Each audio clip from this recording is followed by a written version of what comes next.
Alors, comment démontrer qu'une suite converge ou diverge d'ailleurs sans passer par la définition formelle? Eh bien, c'est la raison d'être des théorèmes au fond qui nous permettent de calculer des limites de suite sans avoir à utiliser donc la définition. Ici, je vais vous montrer deux théorèmes euh, qui sont très utiles pour démontrer qu'une suite converge ou diverge d'ailleurs. Le premier, c'est le théorème du sandwich. Et il est utile si on veut, par exemple, démontrer qu'une certaine suite UN tend vers une certaine limite L. Alors, il y a des conditions pour pouvoir utiliser ce théorème, mais une fois qu'on est certain de remplir ces conditions, eh bien, on a directement le résultat, c'est-à-dire le calcul de la limite de la suite UN. Alors, visuellement, peut-être, ça se comprend très très bien. Imaginons que on ne connaisse pas la limite de la suite UN, ici en bleu, mais par contre qu'on connaisse deux suites, une qui s'appelle WN et une qui s'appelle VN, dont on sait pour ces deux suites, ça c'est la première condition, qu'elles tendent les deux vers la limite L. Et la deuxième condition, c'est que pour tout n, eh bien, il y a ce rapport entre les termes de ces suites, c'est-à-dire que Vn est plus petit ou égal à Un qui est plus petit ou égal à Wn. Et ça veut simplement dire que, au fond, les termes de la suite Un sont en sandwich entre les termes de la suite Vn et de la suite Wn. Eh bien, quand vous avez deux suites, ou plutôt deux suites Vn et Wn qui satisfont cette relation avec donc la condition 1 et la condition 2 avec la suite Un, eh bien, vous avez le fait que la suite Un aussi, elle, tend vers L. Ce qui visuellement est assez simple à voir au fond, hein. C'est illustré par ce graphique-là. Le deuxième théorème, c'est le théorème sur les propriétés des limites. Et alors là, les conditions d'application de ce théorème sont de savoir, ou de connaître plutôt, deux suites, UN et VN, qui sont convergentes, dont on connaît peut-être même la limite. Alors, si on connaît deux suites UN et VN qui sont convergentes, alors on a les égalités suivantes. Alors, je ne vais pas passer par tous les points de ce théorème sur les propriétés des limites. Au fond, c'est un théorème qui nous permet de calculer avec les limites. C'est ça qui est le plus important de comprendre. Alors prenons par exemple le premier point. Qu'est-ce que cela dit? Eh bien, ça dit que si on considère la suite où chaque terme est la somme des termes UN et VN, eh bien la limite est égale à la limite de UN plus la limite de VN. En gros, on peut faire rentrer la limite à l'intérieur de la parenthèse. Ça seulement à condition de savoir que la suite UN et la suite VN sont convergentes. Et les autres points, vous pouvez les comprendre aussi similairement. Alors concrètement, j'ai cité deux théorèmes. J'ai dit qu'ils nous permettaient de calculer des limites plus facilement en plus que la définition formelle. Mais alors comment est-ce que ça marche? Alors ici, j'ai un exemple, la suite définie par la formule UN est égal à 1 sur n carré pour tout n appartenant à n étoiles.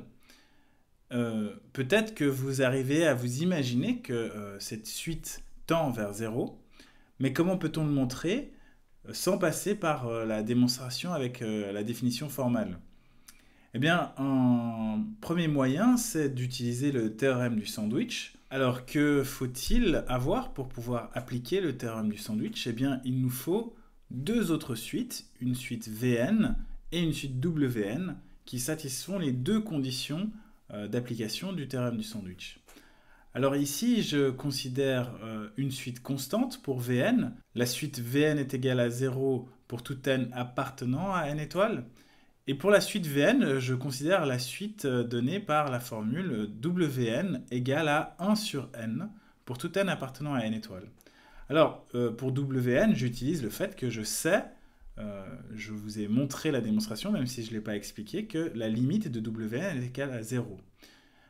Pour la suite constante Vn, eh bien, je vous laisse imaginer ou démontrer éventuellement en exercice que sa limite est égale à 0. Alors ça remplit la première condition d'application du théorème du sandwich. Maintenant, il faut que je puisse démontrer que la deuxième aussi est vérifiée. Elle est exprimée ici. On a bien Vn est plus petit ou égal à Un qui est plus petit ou égal à Wn pour tout n appartenant à n étoile, parce qu'on a ces inégalités là, pour tout n appartenant à n étoile. On peut donc utiliser le théorème du sandwich pour conclure que la limite de Un, eh bien, c'est aussi 0. Alors, un deuxième moyen de démontrer que la suite UN tend vers 0, c'est d'utiliser le théorème sur les propriétés des limites. Alors, qu'est-ce qu'il me faut pour pouvoir utiliser le théorème sur les propriétés des limites? Ici, j'ai choisi la même suite qu'avant, la suite Wn égale à 1 sur n, pour tout n appartenant à n étoile, et je sais que cette suite tend vers 0. Donc c'est déjà un premier point. Ce théorème, on l'utilise que si on connaît la limite de certaines suites. Maintenant, le deuxième point, eh bien, c'est que je remarque que le terme général, eh bien, c'est égal au produit de Wn, le produit du terme général de Wn, avec lui-même. Un est égal à Wn fois Wn. Eh bien, du coup, ça me permet de conclure en utilisant le deuxième point du théorème sur les propriétés des limites, et le calcul est le suivant.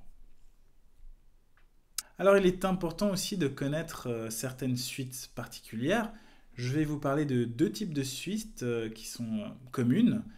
Le premier type, c'est ce qu'on appelle les suites arithmétiques. Alors, une suite arithmétique de raisons R, R appartenant à R, est définie de la façon suivante, où U0 est un nombre réel. Alors, pour ces suites, eh bien, on arrive à déterminer en fait la divergence ou la convergence de la suite uniquement en fonction de la raison. Ici, le théorème, c'est que si R est différent de 0, la suite diverge. Et quand R est égal à 0, la suite est constante et égale à son terme U0. Ça peut paraître assez évident, et ça l'est d'un certain point de vue, mais c'est un type de suite assez courant. Et c'est le type de suite qu'on rencontre, ici vous avez l'exemple, quand on calcule des intérêts simples. Je vous laisse le soin de regarder cet exemple par vous-même, et je passe au second type, c'est les suites géométriques. Alors les suites géométriques, c'est presque la même chose, il y a aussi une raison. Raison ici, j'ai oublié d'ailleurs de mentionner que c'était un nombre réel, mais c'est comme avant. Et ici, vous avez la formule qui dit que Un est égal à U0 fois R puissance n. Et U0, c'est aussi un nombre réel. Alors pour ces suites-là, on a aussi un théorème de convergence ou divergence qui dépend uniquement de la raison, en 3 points. Vous remarquerez que donc, la suite converge quand la valeur absolue est strictement plus petite que 1, et sa limite est 0, ou quand R est égal à 1, et dans ce cas, la suite est constante et égale à son terme U0. Dans les autres cas, elle diverge. Alors ici, vous avez un petit exemple sur les intérêts composés qui peuvent, au fond, s'écrire comme une suite géométrique. Comme avant, je vous laisse le soin de lire cet exemple que vous connaissez probablement déjà. Alors, je vous ai donné deux théorèmes pour vous aider peut-être à calculer des limites de suite. Je vous ai parlé de deux suites particulières avec des théorèmes qui disent quand ces suites convergent ou divergent, donc suite arithmétique, suite géométrique. Mais dans beaucoup de cas, on est en dehors de l'application des théorèmes du sandwich ou des propriétés des limites, ou suite géométrique ou arithmétique. Alors comment est-ce qu'on fait dans ce genre de cas? Alors il y a encore beaucoup de critères de convergence ou de divergence que je ne mentionnerai pas, mais il y a un moyen, au fond, quand on est vraiment perdu, comme je l'écris ici, pour calculer, disons, la limite de cette suite-là, c'est d'utiliser Wolfram Alpha. Ici, vous avez un lien qui vous amènera directement vers la page de Wolfram Alpha. Et Wolfram Alpha va interpréter ce que je vais écrire. Je vais essayer de vous montrer comment ça marche. Et c'est un outil assez fascinant et puissant. Alors, je clique sur Wolfram Alpha et j'arrive ici. Alors, je viens d'oublier quelle était la suite que je voulais calculer. Je reviens là. Allez, je copie et on va voir si ça marche. Copier, coller. Alors, on a presque tout. Donc, oui, il y a bien la limite. Qu'est-ce qu'il y avait? Il y avait une parenthèse quand même. Il y avait ça. Alors, pour les puissances, il faut mettre un accent circonflexe. Et il me semble que donc je voulais calculer la limite de 1 moins 2 divisé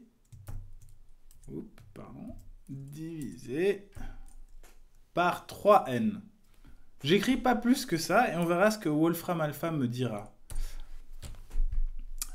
Alors ce que Wolfram Alpha fait, c'est qu'il interprète ce que j'ai écrit de façon un peu bancale et il me propose ces interprétations qui sont ici. Alors vous voyez ici que au fond, déjà, j'avais pas écrit vers la limite de quoi c'était.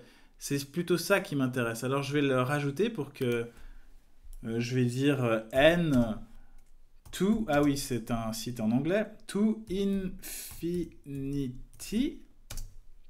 Et je vois aussi que l'expression qu'il a interprétée, c'est pas tout à fait ça. C'est pas 2 fois n divisé par 3, c'est 2 divisé par 3 fois n. Alors, peut-être qu'en rajoutant des parenthèses, j'aurai l'expression qui convient. On verra bien. Eh bien oui, regardez, c'est exactement la limite que j'ai écrit ici. Et j'ai la réponse. Je vérifie juste si c'est bien le cas. Oui, c'est ça. Et Wolfram Alpha me dit que ça vaut 1 divisé par E puissance 2 tiers. Alors, si vous ne savez pas ce que c'est E, c'est le nombre d'Euler. Et au pire, vous appuyez sur Approximate Form. Et ça va vous donner une approximation de cette valeur. La limite de cette suite, donc elle existe. Et c'est à peu près 0,5. Alors, cet outil absolument incroyable, je vous le présente. Utilisez-le. Amusez-vous avec. C'est assez fascinant parce que Wolfram Alpha interprète au fond votre écriture. Vous n'avez pas besoin d'être formé à quelconque langage de programmation. Vous pouvez écrire un peu comme vous pensez. Wolfram Alpha vous dira ce qu'il interprète et puis après vous ajustez. Là, j'ai calculé la limite de cette suite et en plus j'ai une forme exacte. C'est 1 divisé par E puissance 2 tiers. Alors vous pourriez vous demander et me demander à quoi sert d'apprendre tous ces théorèmes si Wolfram Alpha peut tout faire à notre place. Eh bien, Wolfram Alpha ne peut pas tout faire. Donc ces théorèmes peuvent être appliqués quand Wolfram Alpha n'a pas la réponse. Mais aussi peut-être de façon plus pragmatique, vous serez amené dans votre cursus probablement ou certainement à devoir calculer des choses à la main pour des examens et il faut que vous puissiez être capable de le faire sans l'aide de Wolfram Alpha. Alors voilà, ça conclut la première vidéo de ce cours. Je vous retrouve pour la prochaine.